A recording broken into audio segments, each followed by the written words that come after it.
session 1.1, I started talking about foundational copywriting, like the very first thing that we're going to do to be able to dig really deep into the psyche of your customers.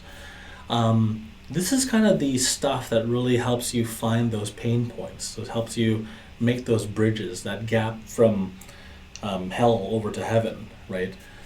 This foundational copywriting gets really, really deep and specific. And this is the other reason how come I ask you guys to only pick one niche at a time. Because it takes time to do this foundational copywriting, and it takes time to be able to understand these things. A real life example is I just got back from my personal training sessions. I literally just got back from doing at the gym, hence the sweating underneath the lights. But one of the things that you need to do is take the time to really truly understand your marketplace. And because that my personal, I guess my personal trainer is also a client of mine. Okay, so I've been kind of just deep diving into the psyche of what makes him different. Because a personal trainer is a guy who tells you to pick the weights up and put them back down again, right? I mean, that's a very, or do the push-up or do the burpee or whatever else you like or hate doing. And I guess part of it is, what's the USP? What makes you different from other personal trainers? Why should I choose you from all the other ones that are available?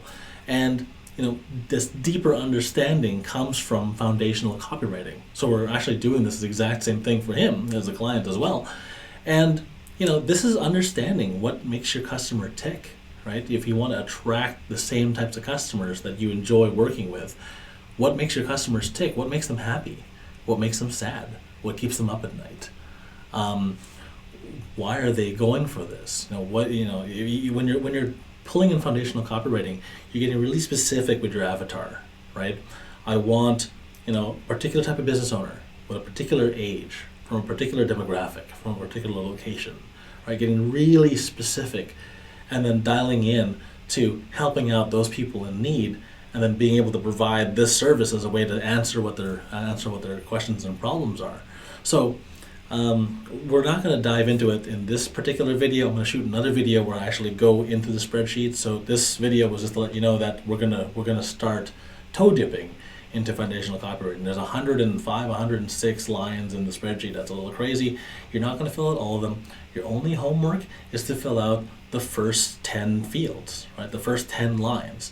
And a lot of that stuff goes into who's the decision maker, who do they think is the decision maker, but it actually isn't the decision maker. Who are the people who support what you're about to do? Who are the people who are scared of what you're about to do? When you're approaching an IT firm or a firm with an IT department and you're offering them SEO, right? The people who run that particular part of the department may or may not feel attacked. They might go, well, we already do SEO.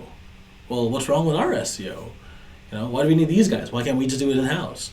So it depends on who these people are and who is supporting you and who is against you, who is supporting your client and who is detrimental to your client. These are the kinds of deeper, stronger, harder to answer questions that take time to figure out. And I was having a debate with one of the mentees, and it's you do the calls so that you can ask the questions, so that when you do the foundational copywriting, it starts to change the way you think. It starts to change, oh wait, I never went that deep. I never understood the underlying reason. This is going 2, 3, 4, apparently 105 levels deep. That's what this is for. Truly understanding your niche and truly understanding your craft, so that when you do make the calls and when you do make these connections, you have a better batting average. You have a better closing average. You close more deals, you close more sales, you become more efficient at what you do. And that's kind of the honing and mastering of this craft. So in this piece of homework, you only have to fill in the top 10, right? The top 10 fields. If you want to do more, be my guest, but that's my request of you guys. Just get to at least 10 in the foundational copywriting piece, and that way you start to really truly understand your market. Now, you may be taking guesses and absolute shots in the dark, and that's okay. Right? This is the scientific method of selling, right? You're going to make a hypothesis, you're going to take a guess, you're going to make an observation, you're going to make an experiment, and you're going to tweak it, right? You're going to see, does this work? Does that work? Does this work better? Does that work better? This is where you're going to document all that information, and by the time you are done calling, 500, 1,000 calls in this niche. You will know everything there is to know about this niche. So when you go up against somebody else competing with you, it's no longer a competition. My Kung Fu teacher actually said, don't fight, win. And this is what I'm going to teach you guys. Don't fight, win. Fighting means that there's a fighting chance that someone else is going to go, no, just win.